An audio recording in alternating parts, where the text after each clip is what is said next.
Hindi na nakapalagpa ang suspect na si Zakaria Jaji Nanjang nang malaman itong nahulog na siya sa joint entrapment operation sa pamumuno ng PDEA BARM sa Barangay Matalin, Malabang, Lanao del Sur hapon ng Lunes, kung saan ang kanya palang nakatransaksyon ay poster buyer ng PDEA BARM.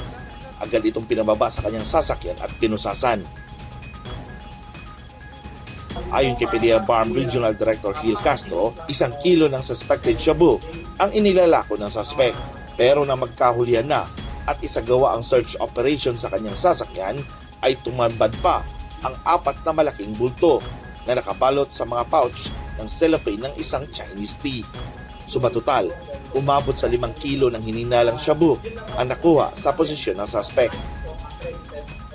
The transaction was situated for 1 kilo of methamphetamine.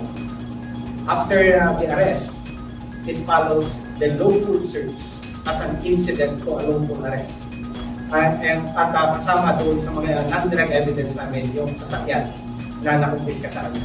It is under the law, it is perfectly within the legal bounds to search after a lawful arrest. Yung mga vicinity at yung kanyang sasakyan at kanyang pagkatawag. Now, insofar as the packaging is concerned, nakita na natin ito sa mga previous cases natin.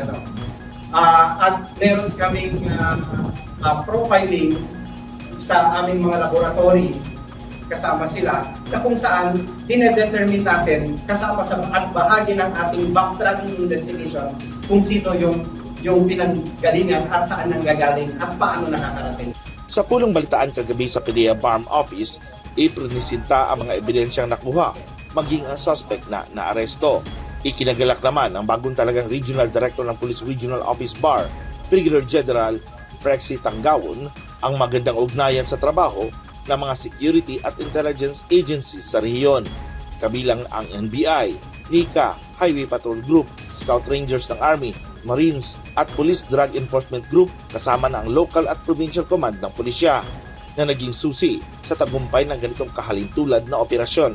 Sa tanong naman kung ang nasakoteng mga illegal na droga ay posibleng gamitin na pampondo sa narcopolitics para sa halalan sa susunod na taon, ito'y kanilang patuloy umanong binibiripika. Ang gusto ko sa kanila is mag-collaborate sa ating PDEA, mag-validate at palakasin kung ang findings natin as compared para sigurado na yung ating tinutumbok ay nagpamatch din sa tinutumbok ng ating PDEA. Ako,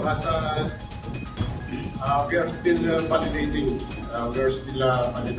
Ito ako nag-ano pa sa kapatid. Nagpavalidate pa kami sa other agencies. This is a product of intelligence-based operation.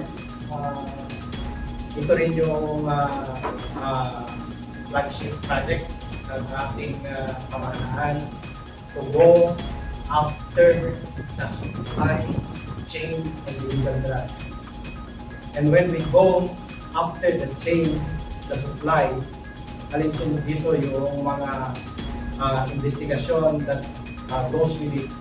So we will dig deeper to each and every person's interest involved dito, and we will do it under the rule of law. Sinampahan na ngayon ng karampatang kaso ang suspect na residente ng Bagua 2, Cotabato City, sa korte sa Lanao del Sur.